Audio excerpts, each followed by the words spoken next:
백전백승 천기대요 135회차 서일론입니다. 오늘은 영리하고 재주가 있는 토끼띠 성격과 운세 5번째 항목이에요. 자, 본론으로 들어가기 전에요. 논어에 있는 글을 우리가 개성으로 한번 살펴보겠습니다. 차왈 덕지 불수 학지 불강이요 문희 불능 사불선 불능계요 시오야 니라나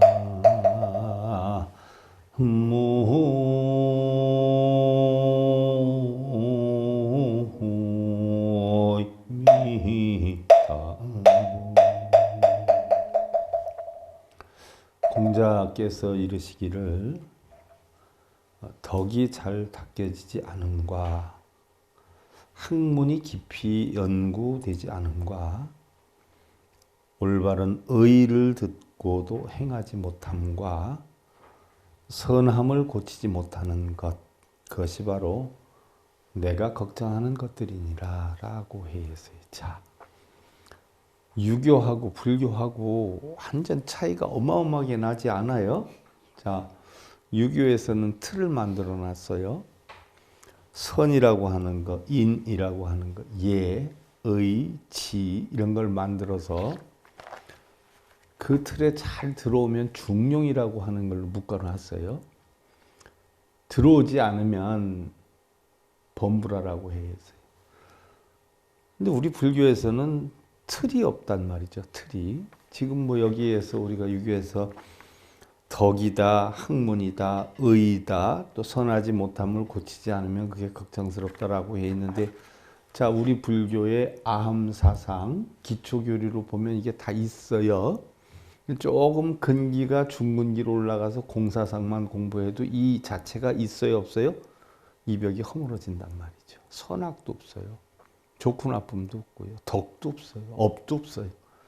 근데 가장 하근기로 하니까 불교에서도 뭐 업장이 있네, 공덕 쌓아라, 선행을 해야 된다라고 하지, 좀 중근기로 넘어가고 상근기로 넘어가면 그런 것 자체가 하나도 없다는 이야기죠. 다 공하다는 얘기. 있기는 있어도 영원하지가 않다, 순간이다 이렇게 배운단 말이죠. 그러니까 틀이 딱 짜여 있어요. 자, 그러면 우리 불교에서도 이타행이 있고 자리행이 있다라고 했어요.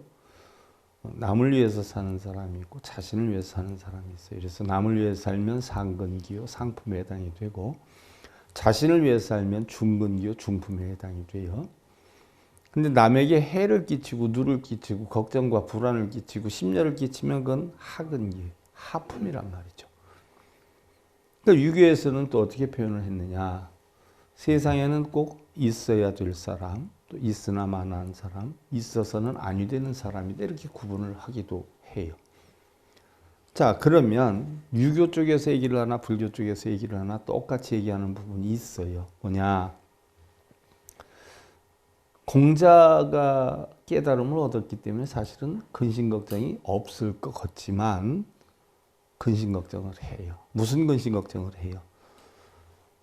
잘 먹고 잘 살기 위한 근심걱정을 하지 않아요. 일반 사람들은 잘 먹고 잘 살기 위한 근심걱정을 한단 말이죠. 그럼 공자도 어떻게 하면 덕을 많이 쌓고, 어떻게 하면 학문을 깊이 연구하고, 어떻게 하면 의롭게 살고, 어떻게 하면 좋지 않은 것을 다 제거를 할 것인가. 자기에 대한 걱정보다도 자기가 가르치는 제자들의 그런 근기에 대해서 걱정을 했단 말이죠. 그럼 은희를 여러분, 우리 불교에서 그럼 부처님은 그냥 자비롭고 걱정근심 하나도 안 하고 그냥 무조건 나쁜 짓을 하든 좋은 짓을 하든 허허 하고 다 받아들여 줬느냐 하는 이야기. 모르는 분들은 부처님은 다 받아주고 불교를 공부를 하면서 왜 자비를 베풀지 않으십니까? 자비를 베푸십시오 이렇게 얘기하는 분들이 있어요. 근데 우리 불교의 자비라는 게 모르는 사람은 어떻게 돼요? 무조건 허허하고 다 용서하고 베풀고 이걸 자비로 알아요? 아니에요. 우리 불교의 자비는 뭐예요? 제, 악, 막작, 뭐예요? 중선, 봉해예요. 무슨 얘기냐? 제약, 막작, 중선, 봉해라는 것은요. 나쁜 것은 막고 좋은 거는 받들어 행하는 거. 이게 자비예요. 그러면 도둑이 담을 넘어서 다른 사람 물건을 훔치러 들어갔어요. 그럼 자비를 베푸십시오 하면 뭐예요? 뭐 해달라는 거예요? 모르는 척하고 용서해달라는 거 아니에요. 그게 자비가 아니에요. 불교에서 자비는 그 사람은 잡아서 어떻게 돼요? 목숨을 바쳐서라도 잡아가지고 경찰서에 갖다 넣는 게 자비예요. 나쁜 거는 목숨을 바쳐서라도 고쳐주는 거. 이게 자비예요. 흔히들 자비를 베풀어서 적선 좀 해주세요. 그러면 부처님 가르침에 의하면 구걸하는 사람한테 돈을 주는 게 자비인 줄 아는데 부처님 가르침은 그게 아니에요. 여러분들 구걸하는 걸 달리 뭐라고 표현을 해요? 동냥이라고 그러죠. 동냥. 불교 용어예요.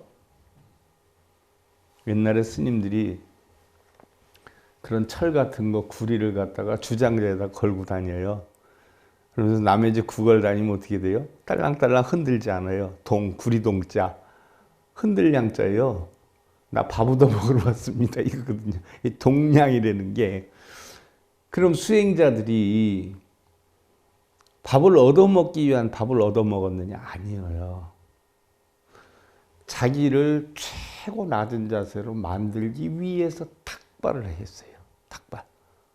자, 남한테 권리를 부여할 수 있거나 명예나 재물을 부여할 수 있는 여건이 되면 남 밑에 굽히겠어요? 큰 소리를 치겠어요?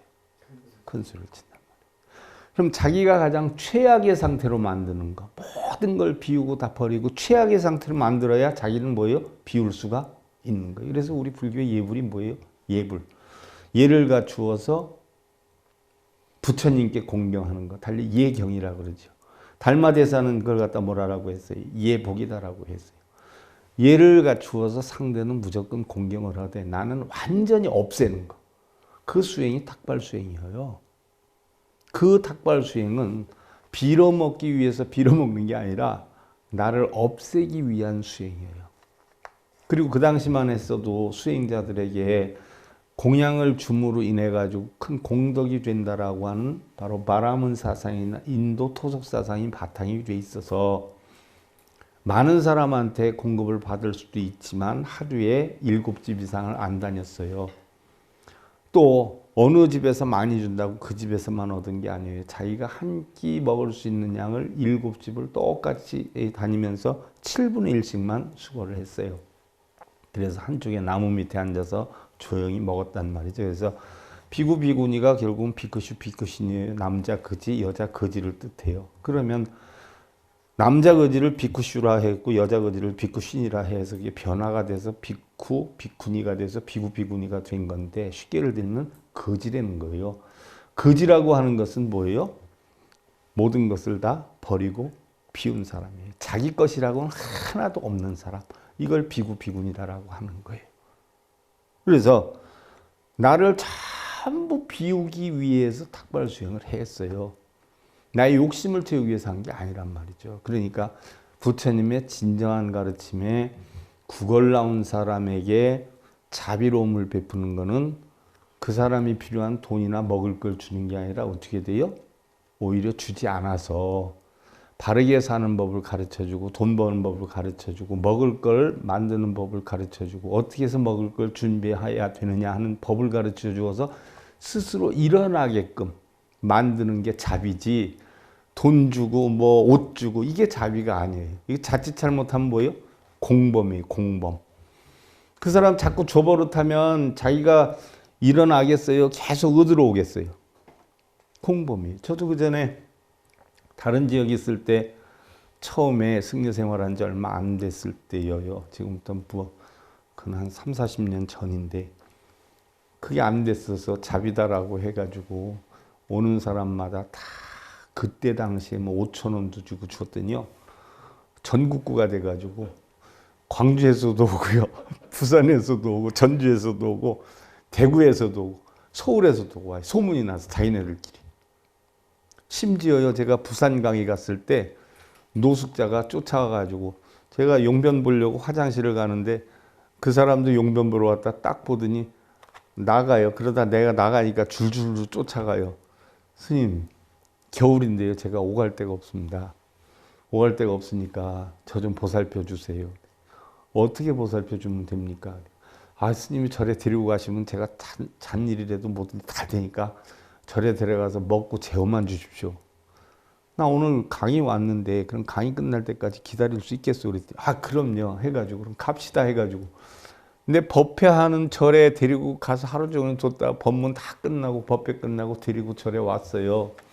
와가지고 한 2, 3개월 있었는데 결국은 못 있어요. 제가 담배 사주고 먹을 거 다 먹게 해주겠다. 근데 단 한 가지 지켜야 할 게 있다. 뭐냐 그래서 술 먹는 것만큼은 내가 용납을 못한다. 왜 절도량에서 나도 술을 안 먹지만 술 먹어 술 냄새가 나면 안 좋으니까 술 먹는 거 하나만 고쳐라. 그럼 얼마든지 같이 있겠다라고 했는데 못 고치더라고요. 동네 사람들 하나 둘 알게 되니까 절에선 술 먹으면 혼나니까 동네로 술 탁발을 나가세요. 동네 집집마다 다니면서 술을 더 먹고 다니고 그게 이제 또 시시때 때마다 잘 안 이루어질 경우를 생각해가지고 동네에서 몇 푼씩 얻잖아요. 나 힘든데 약 좀 사 먹어야 되는데 스님한테 돈 달랠 수도 없고 참 그러면 또 안 됐으니까 추워요. 그럼 그 돈을 모아가지고 술을 사다가 바위 틈 속에 숨겨놔요. 그래가지고 틈틈이 꺼내 먹어요. 정도가 심해가지고 우리 거사님 술 자시면 저랑 못 있으니까 그만 나가십시오. 그랬더니 안 먹겠다고. 근데 3일을 못 가요. 3일을. 그렇게 해서 한 서너 번 뭐 나중에 약속까지 하고 약속도 안 지키고 그러다가 술이 안 된다니까 그럼 자기 나가겠다고. 그래서 나가셨어요. 나갔는데 한 2달 만에 또 왔어요. 스님 제가 꼭 술 안 먹을 테니까 같이 좀 살게 해주세요. 그럼 안 먹는데 같이 있읍시다 그랬는데 결국은 안 되더라고요. 그래서 제가 노숙자니 출소자니 장애자니 그때 한 5, 60명을 데리고 살았어요. 복지 뭐 이거 허락 받으려면 절차도 복잡하고 또 부탁하니까 거의 다 나올 때쯤 되니까 또 불교계에서 반대를 해가지고 불교에서 뭐 행사 하나 하려고 그러면 기독교나 타신앙에서 반대하는 게 아니라 불교에서 못하게 해요. 시세마느라고. 그랬다 결국 내가 포기를 했더니 교회로 뺏겼잖아요. 복지 법인 하는 걸. 그래서 참 힘들어요. 우리 불교가 참 힘들어요. 너무 힘들어요. 그래서 제가 뭐 한 5, 60명도 데리고 있었고 그게 자비인 줄 알고 했었는데 그게 자비가 아니더라고요. 그래서 결국 우리가 불교에서 중생구제다라고 하는 건요. 먹을 거 주고 입을 거 주는 게 중생구제가 아니라 바로 뭐예요? 바른 삶을 살 수 있는 방법을 가르쳐 주는 게 중생구제다는 얘기예요. 그래서 부처님도 중생구제를 한 분도 못 하셨어요. 부처님이 바르게 가르침을 주었을 뿐이지 바르게 편안하게 살게끔 만들어주진 못했잖아요. 바로 중생구제는 부처님이 하는 게 아니라 누가 하는 거예요? 배우는 사람 스스로 하는 거예요. 바른 삶으로 자기가 바르게 만드는 것이지 부처님이 해줄 수는 없어요. 그러니까 부처님한테 백날 빌어봤자 소용이 없어요. 자, 그걸 분명히 아시고 자 오늘 토끼띠요. 토끼띠. 토끼띠는 오행 가운데 목에 해당이 된다라고 했어요. 목에 해당이 되는데 목 가운데서도 뭐예요? 음목이에요. 음목. 그래서 음목이기 때문에 천간도 음이 따라오죠. 을, 정, 기, 신, 개가 따라와요. 그래서 토끼띠는 을묘, 정묘, 기묘, 신묘, 계묘 이렇게 따라오는 거예요. 그래서 천간도 음이고 또 지지도 음이에요. 그러니까 음적이니까 내성적이고 사고적이에요. 그래서 가정에서도 보면 양기운이 뻗는 사람들은 터지고요. 음기운이 뻗는 사람들은 조용해요. 그래서 음양이 조화가 될 때 한 사람은 큰 소리 치면 한 사람은 참을 수가 있죠. 양귀끼리 뻗는 사람끼리 부부가 되면 집이 맨날 시끄러워요. 사실 감정이 없어도 말 대화가 그냥 펑펑펑펑 하고 싸움하는 것 같아요. 거기다가 또 경상도 지역 사람이 되면 더 시끄럽죠. 정신이 하나도 없어요. 그런데 음기끼리 사는 분들은 조용해요. 조용하는데 반면에 뭐가 있어요? 좀 삐지는 걸 잘해요. 내적으로 꽁 하는 걸 잘해요. 양기끼리 살면 터지는 걸 잘하고. 그래서 토끼는 음에 해당이 된다. 목인데 바로 양목, 갑이나 또 호랑이띠. 호랑이띠는 양목이지 않아요? 그러니까 이런 띠 같은 경우는 대립목이라 쭉쭉 뻗는 나무에 해당이 된단 말이죠. 그래서 거침이 없어요. 자, 그러면 토끼띠는 나약하고 조용한 짐승이고 사람만 옆에 가도 놀라고 의심과 조바심이 많아서 성급하고 입맛도 까다롭다. 좀 소심한 면도 있다는 얘기예요. 또 겁이 많아요. 자기가 약한 동물이기 때문에 자기 보호를 위해서 귀가 굉장히 커요. 멀리서 있는 소리까지 들어야 자기가 안전하게 도망갈 수 있기 때문에 그렇죠. 그래서 감수성이 예민하고 생김새도 곱상하고 귀여우며 밉지는 않지만 마음대로 놓아 기르기가 힘이 들며 자, 손이 많이 가는 짐승이라 사람들의 시집살이를 많이 시키는가 하면 그만큼 신경도 많이 써야 하는 입장이다. 아주 예민하잖아요. 조금만 뭐가 안 맞으면 아프기도 하고요. 참 키우기 힘들더라고요. 그런데 나약한 만큼 번식률은 막 대단하지 않아요. 번식률은 어마어마해요. 어쩌다 토끼의 집을 벗어나 뛰쳐나가면 천지를 분간하지 못해 달아나 버리고 혹여 그냥 내버려두면 돌아오는 길을 몰라서 잊어버리기 쉬우며 여러 사람이 찾아 나선다는 것도 쉽지 않다. 그래서 토끼띠가 희한하게 토끼를 많이 닮아가지고 길눈이 많이 어두운 편이에요. 길눈이. 그리고 꼭 다니는 길로만 많이 다녀요. 원래 값이 비싸지 않고 흔한 짐승이기도 하지만 다른 짐승들과 크게 싸운다거나 어떤 문제를 일으키질 못하고 또한 다른 사람들을 문다거나 문제를 일으키지 못하는 순하고 작은 짐승이라 설령 잃어버린다 해도 그렇게 큰 걱정은 하지 않는 편이다. 그러니까 토끼띠의 사람들이 관심을 그렇게 많이 못 끄는 이유도 거기에 있어요. 영리하고 재주가 있으며 근본적으로 남을 해친다거나 불량한 독성을 끼치지 못하는 상태라 자기 자신이 피해를 입거나 손해를 보는 경우가 많다. 싸워서 이기려고 잘 하질 않아요. 왜? 싸움은 지는 동물이기 때문에.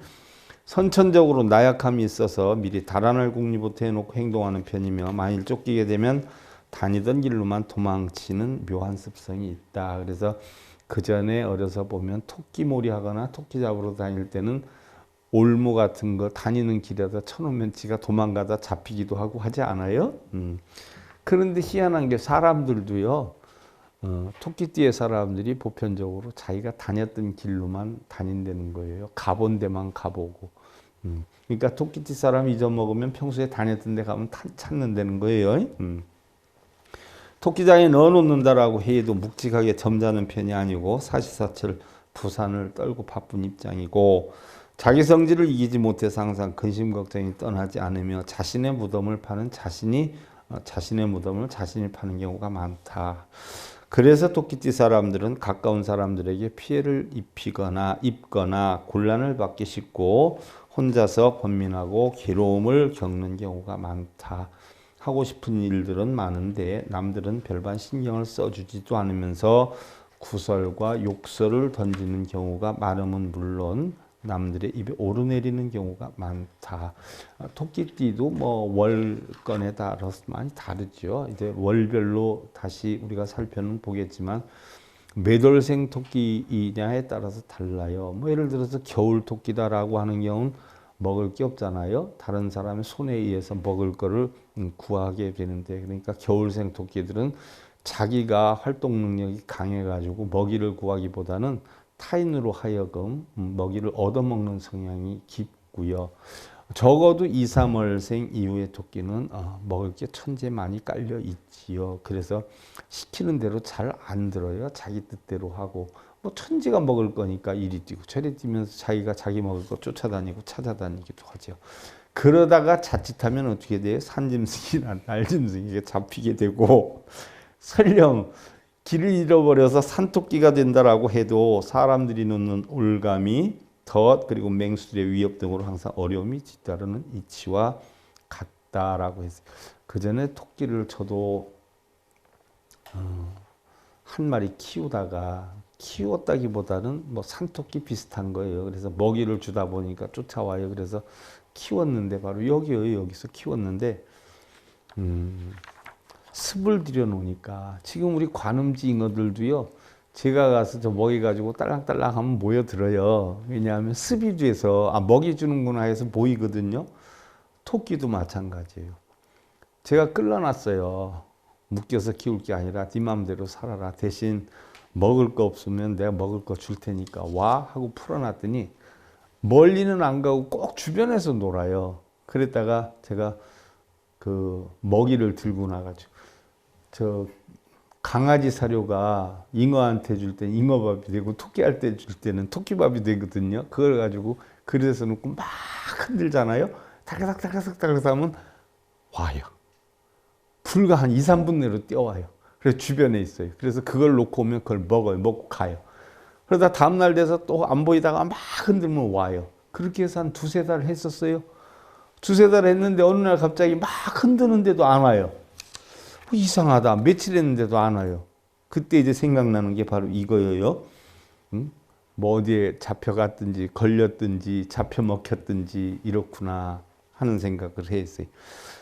자기 속셈대로 너무 욕심을 부린다거나 무리한 변수를 던진다면 자신만 희생되거나 피해를 보기가 쉽다. 역시 남에게 이용을 당한 거나 실속이 없는 헛수고의 경험이 많고 언제나 자신의 집을 떠나면 위험이 많이 따르니 잘 아는 안전한 범위 내에서 책에 있는 일의 순서를 밟아서 차근차근 살펴 움직여야 환란이 없는 안정된 삶을 산다. 다소 급한 경우에 이것저것 모두 던지고 현실 도피를 한다든가 어떠한 일을 자신 나름대로 계산해서 본인의 의사나 주장만을 고집한다든가 토끼띠가요 굉장히 온순하고 착하고 그냥 부드러울 것 같지만 의외로 고집이 세고 자기 주장이 강해요. 좀 심술도 있고요.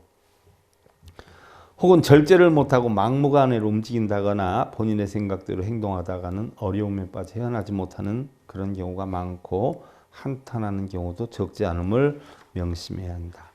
토끼는 번식률이 강해서 1년이면 몇 배의 새끼를 낳는데 그 전에 먼저 있던 절에 제가 있을 때 토끼를 2마리를 갖다 키워봤어요. 애기들 그때는 학생법회를 했으니까 애기들 보라고 했는데 뭐 1년도 안 됐는데 몇십 마리 되더라고요. 그래서 그 애기들을 다 한 쌍씩 나눠줬는데 엄청 번식률이 강해요.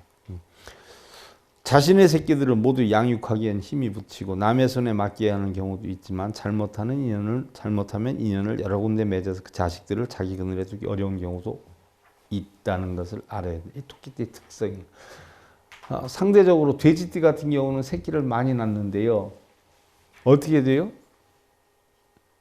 뭐 여러분들 그 전에 보면 호랑이들은 산에서 밀쳐서 떨궈가지고 살아난 놈만 키운다. 뭐 사자도 그렇다는 얘기고. 옛날에 영화를 대장부리바를 보면 그 포르투갈하고 유럽에서 난 전쟁 시절의 이야기죠.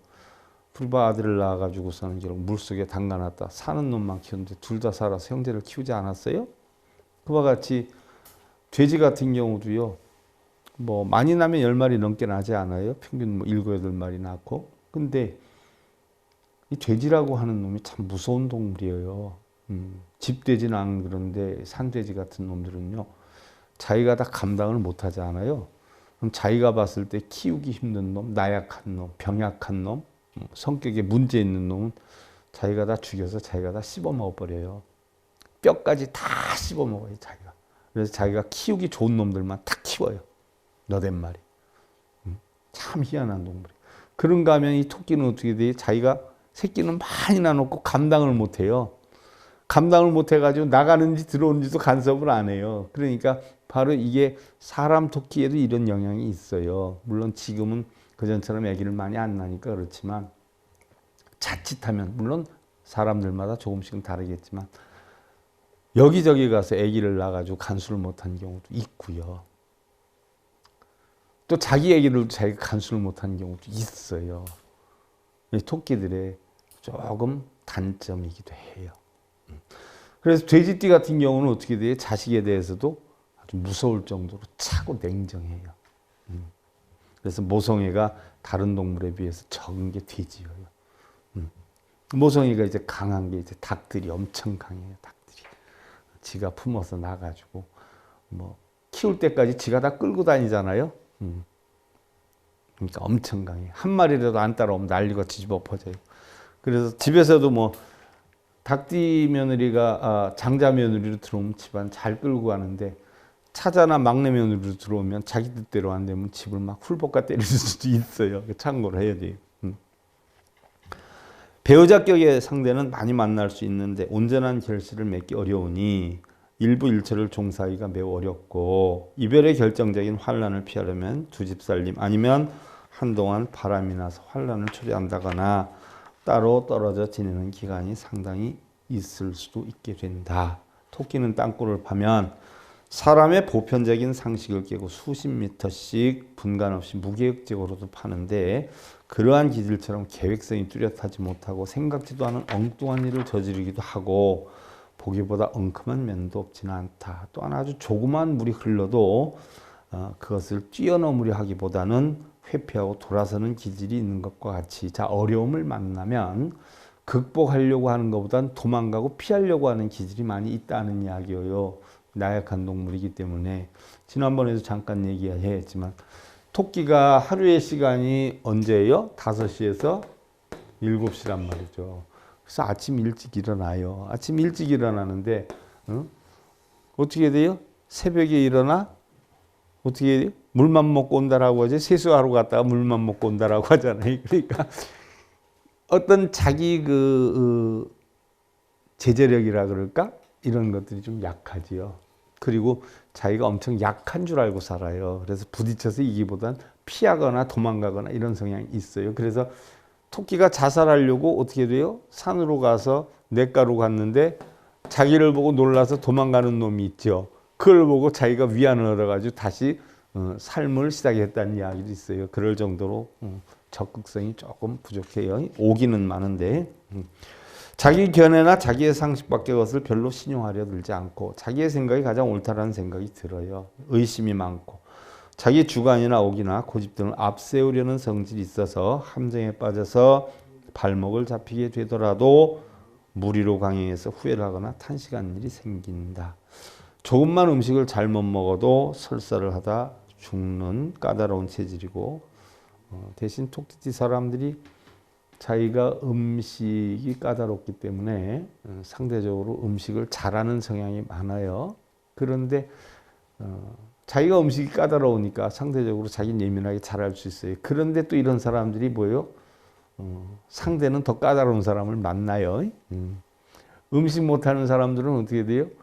음식 하나도 탓 안 하는 사람을 만나요. 그래서 뭐 간장에 찍어주든 소금에 찍어주든 그냥 맛있다고 먹는데 음식 잘하는 사람들은 더 깨까다로운 사람을 또 만날 수 있어요.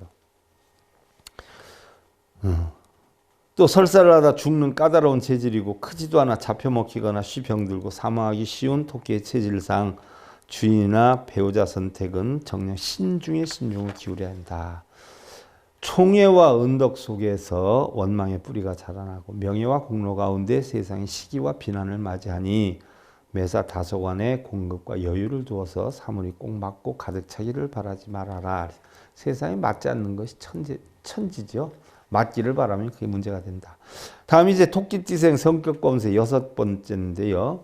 자, 이거는 여러분들 흔히들 많이 보았던 거예요. 당사주에 있는 내용을 제가 인용해서 갖다 놨어요. 연상 파성이요 초년성패 막신이는 유해무익이라라고 했어요. 소위지사 유두무미 평생수한 심중불리라라고 했어요. 태어난 해 파성이 드니 토끼띠는 파성이 들죠. 천파, 년파, 월파, 일파. 초년후는 성패로다. 남의 말을 믿지 말아라. 해가 있을 뿐 이익이 없다. 또 하는 수행과 일은 머리만 있고 꼬리는 없으니 평생의 한이 심중에 떠나지 않는다. 그러니까 유두무미한 경우가 있다. 물론 사람마다 다 그런 건 아니에요. 이런 성향이 있다라는 이야기 참고로 해야지 꼭 그런 것은 아니에요. 세상에 꼭 그런 게 어디 있어요. 그죠? 이의 사람은 풀이 무성하게 자라는 것과 같은 연함이 있고 의지가 약하며 부모의 업을 지키지 못하고 금방 벌었다가도 금방 실패하는 운이 따르고 중년 말년 운은 좋은데 천귀와 함께 있으면 예를 망각하고 몸에 수술하는 수가 있다. 천귀다는 것은 뭐예요? 귀함이 있으니까 교만이 따르는 거죠. 직업은 관리나 의사나 노동이 좋다. 끝없는 욕망과 호기심이 강하며 총명하지만 배짱이 없다. 현실성이 부족하고 뜬구름만 잡으려는 기운이 많아서 가난이 따를 수가 있다. 무슨 얘기예요? 노력하려고는 하지 않고 힘든 건 피하고 안 하려고 하면서 부자로 편안하게 잘 살려고 하는 마음이 있다 보니까 바로 뭐예요? 충돌이 되는 거예요. 마음과 실체 행과. 그러다 보니까 좌충우돌이 되니까 근심과 번뇌는 많고 시비상정이 많고 고민이 많고 이렇게 된다는 이야기죠. 무한한 호기심은 인간을 발전시키게 하지만 무슨 일이든 쉽게 매력을 느끼기도 하고 또한 쉽게 실증을 느끼니 그것이 문제로다. 동쪽에 보면 그곳에 할 일이 있고 서쪽을 보면 또한 그곳에 참견을 한다. 동료 사이에 인기가 있고 잘 어울리고 재치가 있고 머리 회전이 빠르기는 하지만 다소 두둑한 배짱이 모자른다. 과욕은 금물이다. 모든 일은 항상 과욕을 부리는 데서 문제가 생겨난다. 발밑에 땅을 파는 일이 아쉽다. 술과 이성을 가까이 하며 곤혹스러운 환경으로 변모해 갈 수도 있고 호주머니는 항상 비어 곤고함을 면치 못한다. 벌 건 벌지 못하지만 쓸 건 다 써야 돼요. 예의도 갖춰야 되고 형식도 갖춰야 되고 체면도 갖춰야 되고. 그러니까 항상 들어오는 것보다 나가는 것이 더 많다 보니까 문제가 생겨날 수도 있다라고 해요. 제가 언젠가 여러분들한테 그런 얘기를 했어요. 부자 되는 사람하고 가난하게 되는 사람은 생각 자체가 다르다. 여러분들 지금 사회에서도 이렇게 보면 뭐 요즘 코로나 때문에 어려움을 겪는 사람들이 엄청 많아요. 근데 자신의 의지와 상관없이 환경의 변화로 또 여건의 변화로 해서 오는 성향도 굉장히 적지는 않지만 또 다른 때에 2배 이상으로 노력을 해서 결실이 적은 경우가 엄청 많지요. 그러나 보편적으로 성공하는 사람하고 실패하는 사람의 생각 자체는 아주 현저하게 달라요. 언젠가도 얘기했지만 내가 100만 원이 예를 들어서 생긴다라고 하면 부자가 되는 사람은 이 100만 원이 어떻게 돼요? 내 주머니에 들어오기 전까지는 내 게 아니에요. 근데 가난한 사람은 누가 100만 원 준다라고 하면 어떻게 돼요? 지금 돈이 없으면 누가 이때 100만 원 줄 건데 하고 뭐예요? 외상을 쓰든지 남한테 빌려서 쓰든지 써요. 그런데 이게 들어오면 다행이지만 안 들어오면 어떻게 돼요? 이중으로 빚이 지는 거예요. 이중으로.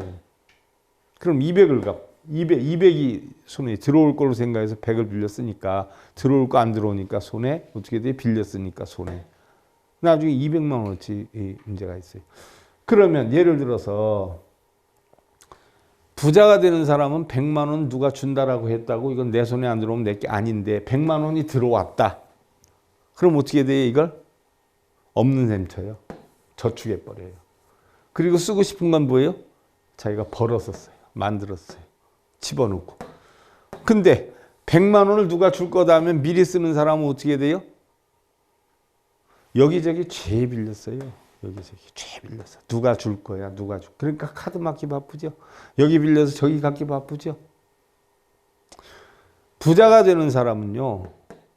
내가 돈이 없다. 그럼 어떻게 돼요? 이틀이든 3일이든 보름이든 한 달이든 뭐예요? 굴물가구로 살아요. 굴물가구로. 죽지 않을 정도로 굴물가구. 근데 가난한 사람은 어떻게 돼요? 사람이 먹자고 하는 건데 쓸 거 다 써요. 외상지고 빚져서. 이런 사람은 죽을 때까지 뭐예요? 부자로 못 살아요. 이 사람은 죽을 때까지 어떤 어려움을 와도 부자로 살아요. 그런데 뭐냐? 본인은 정작 쓰지 못해요. 돈이 아까워서. 근데 누가 가난하게 만드느냐? 그 집 자식이 가난하게 만들어요. 반대로 이 집은 어떻게 돼요? 이런 부모를 보고 어처구니 없게 생각한 자식이 마음 먹고 노력해가지고 어떻게 돼요? 자식은 성공해요. 그러니까 둘 다 합쳐보면 뭐예요? 본전이에요. 그래서 공수래 공수가. 제가 지난번에 얘기했잖아요. 남편이 열심히 사는 집 보면 아내가 조금 사채 있고 문제 있고 형식 갖추고 다니고.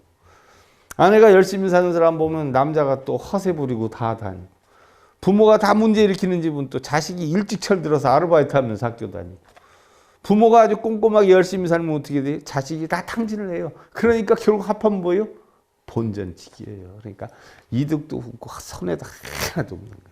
그러니까 그러려니 하고 살고, 항상 사람의 도리로서 최선을 다하는 마음가짐으로만 살고, 항상 내 삶에 주어진 여건에 만족할 줄만 알면 우리는 늘 편안하고 행복한 삶을 살 수가 있다 하는 이야기예요. 그래서 오늘 토끼 성격 검색 5번째, 6번째로 해서 제 135회차 서일봉이었습니다. 자, 감사드립니다.